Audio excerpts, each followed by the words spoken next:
So my name is Courtney Hammond, and I'm the founder of Road to Good Food.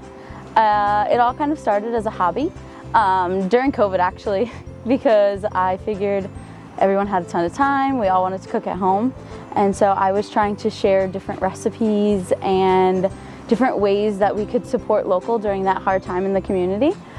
And so I remember back even to when I was a kid, some of my earliest memories in the kitchen was like standing on a chair to help my mom cook. And so it kind of grew and grew over time, and eventually I went to Johnson & Wales to get a culinary degree, which I decided I wanted to actually do nothing with as a career. But it kind of worked out because that's how Road to Good Food started. I really was interested when I came here to Rhode Island in every little nook and cranny of the culinary scene here. And even though Rhode Island's so small, I think that the food scene here packs a mighty punch. And so for me, it's all about capturing that in the brand.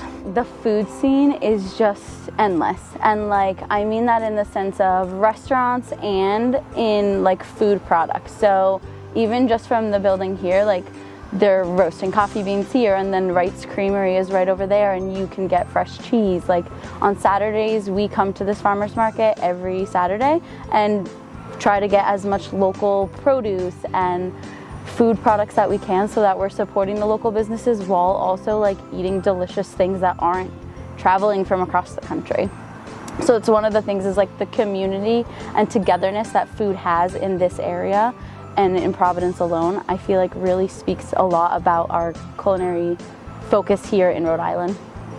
So we did just launch our website, which we're hoping to have a whole recipe library up on soon.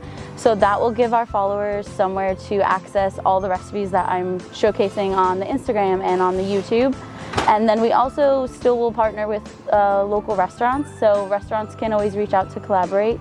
And what we try to do is just promote them so that people who aren't seeing them or realizing they exist can get to their spot, or find the little hole in the wall spot or hidden gem, because those are the best kind of places you want to find around here, and we have a lot of them. Some of the things that we're trying to expand into is the YouTube channel, and we're hoping to turn it into kind of our own little food show, with the recipes we want to share so people have easy access. I know a lot of weeknights people aren't really up to cooking, but I think if you're sourcing locally and making your recipes easy, that it's a good way to still support local even if you can't afford to go out to eat.